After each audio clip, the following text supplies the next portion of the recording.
Charles Leclerc recently addressed a range of topics during the press conference for the upcoming Dutch Grand Prix, including Ferrari's overall performance at the Hungarian Grand Prix, the current state of Formula One in Italy, and several other relevant subjects affecting both his motorsport career and the Maranello team's competitive trajectory, considering the difficulties encountered during the current championship, as the focus has mainly shifted to the development of the car for the upcoming Formula One campaign. However, when pressed with the most direct and incisive questions, Charles Leclerc deliberately refrained from providing highly precise or detailed answers.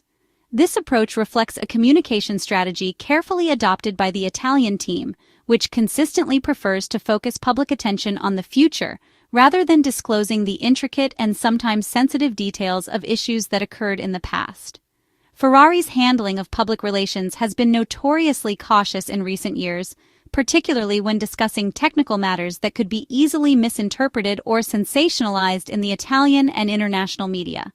The first and most natural question directed at Charles Leclerc concerned the Hungarian Grand Prix itself, which has remained a key point of discussion following the Budapest weekend and even during the 2-week summer break. After achieving an unexpected pole position at the Hungaroring circuit, a remarkable accomplishment taking into consideration the competitive landscape, and delivering a strong and confident start to the race, the SF25 car driven by Charles Leclerc unfortunately encountered some technical and performance-related difficulties that ultimately hindered the car's overall pace and final result. It should be pointed out that even without these setbacks, McLaren's race pace, combined with their strategic decisions, would have enabled at least one of their MCL39 cars, driven by Lando Norris or Oscar Piastri, to finish ahead of Ferrari regardless of the issues encountered by the Maranello team, underlining the race pace challenges faced by the SF25 car during the race. A significant amount of speculation quickly emerged regarding the source of the slowdown that affected Charles Leclerc's race. George Russell was among the first to suggest publicly that the issue might have been related to the car's floor. The British driver expressed his opinion with confidence. However, upon careful examination of the facts and race data, this theory appears to have been largely inaccurate, or, at the very least, an oversimplification of the situation. By the time the race reached its final third, preserving a floor that had already experienced substantial wear was no longer feasible. Any adjustment Ferrari may have made to the tire pressures during the race was likely intended to optimize overall performance with the hard compound tires rather than to protect the plank, which is known to wear most heavily during the early stages of a Grand Prix, when the car carries a heavier fuel load and therefore sits closer to the reference plane of the track.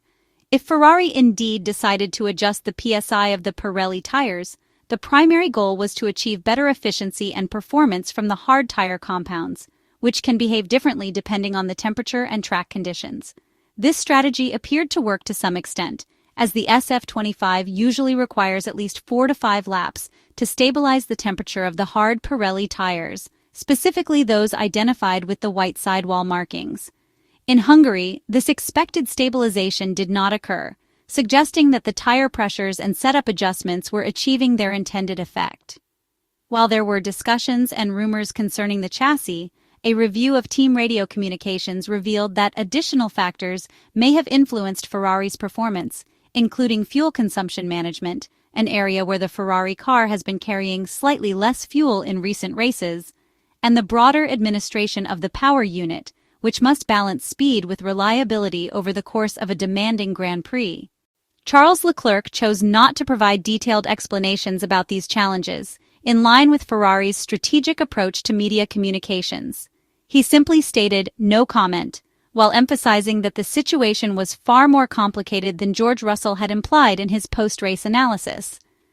Although Charles Leclerc was unable to disclose exactly what transpired behind the scenes during the Hungarian Grand Prix, he did confirm that the team is actively working to prevent similar issues from arising in the future, showing a commitment to continuous improvement and adaptation.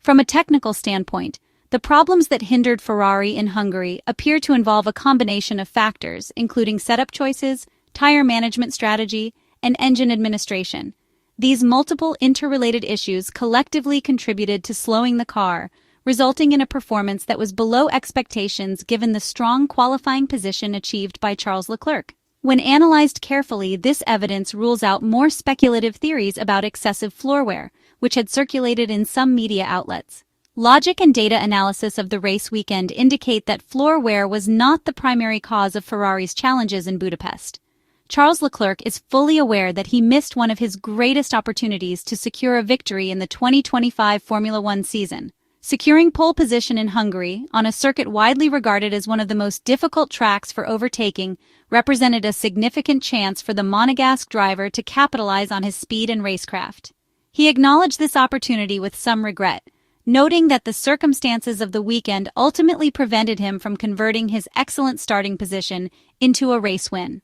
Charles Leclerc also pointed out that in the remaining 10 races of the season, opportunities to capitalize on similar situations will be limited, particularly when considering the exceptional competitiveness of the McLaren MCL 39 cars of Lando Norris and Oscar Piastri, which continues to demonstrate remarkable strength and consistency throughout the year. Despite these unfortunate setbacks, Charles Leclerc maintains an optimistic and forward-looking perspective.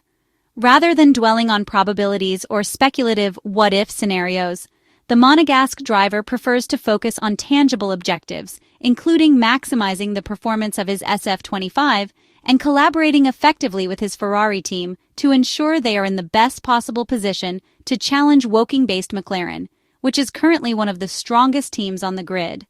At the press conference, Charles Leclerc emphasized that his approach is not about fixating on uncertainties or potential obstacles, but rather on preparing meticulously, focusing on execution, and leveraging every opportunity to achieve the best possible results in upcoming races. In conclusion, Ferrari's struggles in Hungary were the result of a complex combination of technical, strategic, and operational factors. The floor of the car was not the root cause of the issues, despite speculation from rival teams and media commentators. Instead, adjustments to tire pressures, fuel management, and overall power unit administration played a key role in shaping the outcome of the race. Charles Leclerc remains committed to learning from these experiences and applying the lessons to future races, with the goal of maximizing performance and challenging McLaren, Mercedes, and other top teams throughout the remainder of the 2025 Formula One season. By maintaining a constructive and methodical approach, Charles Leclerc and Ferrari aim to transform challenges into opportunities and continue their pursuit of at least one race victory and as many championship points as possible in the battle against Mercedes for second place in the Constructors' Championship, starting with the Dutch Grand Prix, the 15th round of the 2025 Formula One season, and the first after the summer break, which takes place this weekend at the Zandvoort track on the shores of the North Sea.